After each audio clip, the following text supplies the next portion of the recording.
Bismillahirrahmanirrahim. Assalamu alaikum dear students. Today the topic of discussion is about the transgenic animal.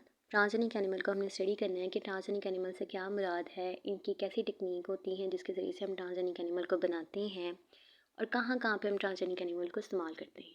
ठीक है, पहली बार transgenic animal हम क्यों पढ़ रहे हैं? दरअसल हम लोग इसलिए पढ़ रहे हैं क्योंकि ये ट्रांसजेनिक एनिमल जो है ये इम्पॉर्टेंट हम बायोटेक्नोलॉजिकल प्रोडक्ट में इसका जो है कंसर्न है। बायोटेक्नोलॉजी से मुराद क्या होता है? The use of living organisms, there system and processes in manufacturing and service industry. मतलब हम लिविंग ऑर्गेनिजम्स को इस्तेमाल करके इंसानी खिदमत के लिए कोई भी प्रोडक्ट बना रहे हैं, जैसे इंसुलिन है, हार्मोन्स हैं, वो सारे के सारे कहलाते हैं बायोटेक्नोलॉजी। अब इस बायोटेक्नोलॉजी के ज़रिए से हम लोग GMO बना रहे हैं। GMO का मतलब है जेनेटिकली मॉडिफाइड ऑर्गेनिजम्स, मतलब ऐसे ऑर्गेनिज्म जिसमें हमने जीन्स की मैन्युपुलेशन की है। अब उसमें से ये टॉपिक है ट्रांसजेनिक एनिमल का, कि ट्रांसजेनिक एनिमल से मुराद क्या है, हम कैसे बना रहे हैं। सबसे पहले हम पढ़ते हैं ट्रांसजेनिक एनिमल्स होते क्या हैं। The animal with the foreign DNA are known as transgenic animal. ऐसे एनिमल जिसमें कोई भी फॉरेन DNA, कोई भी आउटसाइड से डिज़ायर्ड जीन दाखिल कर दिया जाता है, तो इस सूरत में बनने वाले जो जानदार होते हैं, एनिमल्स होते हैं, उनको हम कहते हैं कि वो हैं ट्रांसजेनिक एनिमल्स। अब किस तरह से ये बनाए जा रहे हैं? दो टेक्निक हम लोग इस्तेमाल करते हैं ट्रांसजेनिक एनिमल को बनाने के लिए। सबसे पहला जो है वो है micro injection of genes in the manipulation in the egg cell. मतलब हम कोई भी एग सेल लेते हैं, उस एग सेल के अंदर छोटा सा इंजेक्शन लगा देते हैं। वो छोटा सा माइक्रो इंजेक्शन जो होता है, उस इंजेक्शन के अंदर हम खास किस्म का डिज़ायर्ड जीन जो है वो दाखिल कर देते हैं। इस तरह से हमारे पास जो एक्सेल होता है वो मैन्युपुलेटेड हो जाता है। सेकेंड है वॉटेक्स मिक्सिंग। वॉटेक्स मिक्सिंग में हम लोग क्या कहते हैं, एक हम एजिटेटर लेते हैं। Agitator is just like as blender, blender की तरह का ही होता है। इसमें हम लोगों ने उठा के कोई भी फॉरेन DNA डाल देना होता है और egg cell from the female animal, animal से कोई भी जो है हमने एग सेल लेके डाल देना होता है। अब जैसे ब्लेंडर में आपने देखा होगा, ब्लेंडर जो होता है घरों में भी इस्तेमाल किया जाता है, जिसके अंदर जो है वो ब्लेड लगा होता है। जबकि एजिटेटर के अंदर यहाँ पर साइड पे जो है वो एक सिलिकॉन कार्बाइड की नीडल्स लगी होती हैं। जैसे ही हम इसको ऑन करते हैं, एजिटेटर जो है वो रोटेट करना शुरू कर देता है। सिलिकॉन कार्बाइड की नीडल्स जो है इस एग सेल के अंदर पेनिट्रेट हो जाती हैं और बाहर निकल जाती हैं। इस तरह से इस एग सेल में छोटे छोटे पोर्स बन जाते हैं। जो भी हमने फॉरेन DNA डाला होता है, वो फॉरेन DNA उन पोर्स के ज़रिए से इन एग सेल के अंदर ट्रांसफ़र हो जाता है। अब ये है कि ट्रांसजेनिक एनिमल हमने पढ़ लिया किसे कहते हैं, कैसे डेवलप हो रहे हैं, ये भी हमने पढ़ लिया। अब हम देखते हैं कि इसकी क्या एप्लीकेशन है, कहाँ पर हम ट्रांसजेनिक एनिमल्स को इस्तेमाल कर रहे हैं। सबसे पहली बात, हम high growth rate of animal produce कर रहे हैं इस ट्रांसजेनिक एनिमल के ज़रिए से।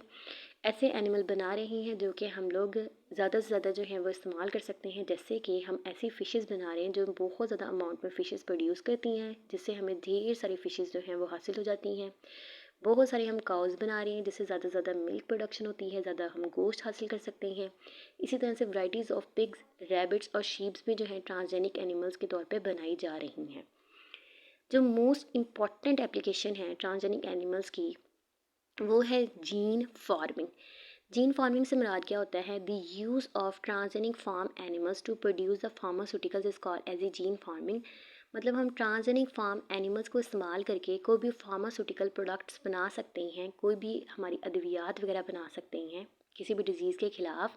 इसको हम कहते हैं जीन की फार्मिंग। फॉर एग्ज़ाम्पल, हमने कोई भी जीन्स ली, वो जीन्स जो है वो थेराप्यूटिक, एंटीबायोटिक भी हो सकती हैं, या फिर डायग्नोस्टिक प्रोटीन, किसी डिज़ीज़ को ख़त्म करने वाली प्रोटीन भी हो सकती हैं। वो उठा के हमने एनिमल के DNA में डाल दी। अब एनिमल ने क्या किया, वही वाली जो जीन्स हैं, ठीक है, उसको जीन्स को उन्होंने अपने मिल्क के ज़रिए से उन्होंने प्रोटीन बनाना शुरू कर दी। अब हम क्या करते हैं, उस एनिमल का मिल्क लेते हैं, उस मिल्क के अंदर हमें प्रोटीन मिल जाती है। हम उस एनिमल के मिल्क को हम उस पेशेंट को पिला देते हैं। तो इस तरह से जैसे हम लोग सिस्टिक फाइब्रोसिस वाली अगर हमने जीन्स डाली हैं, तो उस एनिमल के मिल्क के अंदर सिस्टिक फाइब्रोसिस वाली प्रोटीन बनी होगी। हमने सिर्फ दूध पिलाना है पेशेंट को, ऑटोमेटिकली सिस्टिक फाइब्रोसिस डिजीज़ ख़त्म हो जाएगी। इसी तरह से cancer, blood clotting disease, anti thrombin type number 3 जो है ब्लड क्लॉटिंग प्रिवेंट कर रही होती है सर्जरी के दौरान। ये सारे के सारे हम लोग हार्मोन्स जो हैं, सारी की सारी मेडिसिन जो हैं, ये हम बना सकते हैं एनिमल के मिल्क के अंदर। सिर्फ हमने जीन्स डालनी है। अब procedure for the gene farming, हम इस जीन फार्मिंग करने के लिए कौन सा प्रोसीजर अडॉप्ट करते हैं? सबसे पहला प्रोसीजर ये है कि हमने एग सेल लेना है, उस एग सेल के अंदर हमने इंजेक्शन लगाना है उस जीन का, उस जीन को हमने दाखिल कर दिया। अब इस एग सेल को हमने क्या किया, हमने इस इन विट्रो एग फर्टिलाइजेशन कर दी है, मतलब उस एग सेल को उठा के हमने टेस्ट ट्यूब में डालना है और उसके अंदर हमने स्पर्म्स डालने हैं, फर्टिलाइजेशन हो जाएगी। अब फर्टिलाइजेशन होने के बाद उसी टेस्ट ट्यूब के अंदर जाइगोट भी बन जाएगा। ठीक है, अब उस जाइगोट को हमने खुद सर्जरी के ज़रिए से इम्प्लांटेशन कर देनी है ना, सूटेबल फ़ीमेल, किसी भी फ़ीमेल के अंदर जो है वो इम्प्लांट कर देते हैं, उसकी यूट्रस में दाखिल कर देते हैं सर्जरी के ज़रिए से। फिर फ़ीमेल जो है वो हेल्दी ऑफस्प्रिंग प्रोड्यूस करती है। इस तरह से फ़ीमेल जो है वो कोई भी बच्चा पैदा कर देती है। इस तरह से वो जो फीमेल ने पैदा किया, वो कोई भी बच्चा जो होता है वो प्रोड्यूस करना शुरू करता है मिल्क प्रोड्यूस करता है, और मिल्क के ज़रिए से हमें वो प्रोटीन जो है वो हासिल हो जाती है। अब क्वेश्चन यहाँ पे अराइज होता है कि preference of urine over the milk. अब साइंटिस्ट जो हैं वो कहते हैं कि अगर हम कोई भी ऐसा हम ऑर्गेनिज्म बनाते हैं जो मिल्क के ज़रिए से हमें वो प्रोटीन हासिल होता है, तो ये हमारे लिए नुकसान भी होता है। क्यों? क्योंकि हमें पता है कि फ़ीमेल ही सिर्फ मिल्क प्रोड्यूस कर सकती हैं, मेल जो है वो मिल्क प्रोड्यूस नहीं कर सकते हैं। इसी तरह से सेकंड बात यह है कि जो फीमेल होती है वो पुबर्टी के बाद ही मिल्क प्रोड्यूस करती है। मतलब ये कि अगर हमने कोई भी जीन ट्रांसफ़र किया है किसी भी ऑर्गेनिज़म के अंदर, और ऑर्गेनिज़म में अगर फीमेल बेबी पैदा हुई है, तो उसका वेट करेंगे वो पुबर्टी तक पहुँचे, फिर उसके बाद वो मिल्क प्रोड्यूस करेगी और फिर कहीं जाके हमें उसकी प्रोटीन हासिल करेगी होगी।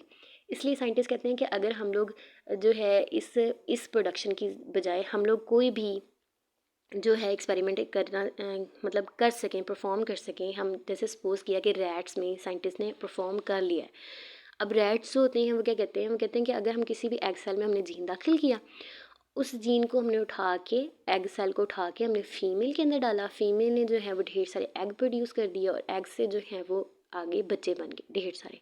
ठीक है, और ऑटोमेटिकली वो जो हर एक बच्चा जो होगा वो पैदा होते साथ ही यूरिन प्रोड्यूस करना शुरू कर देगा और उसी यूरिन से हमें वो प्रोटीन हासिल हो जाएगी। तो ये ज़्यादा फ़ायदा होगा कि ये जो है प्रेफरेंस साइंटिस्ट देते हैं यूरिन को over the milk production for the production of specific proteins.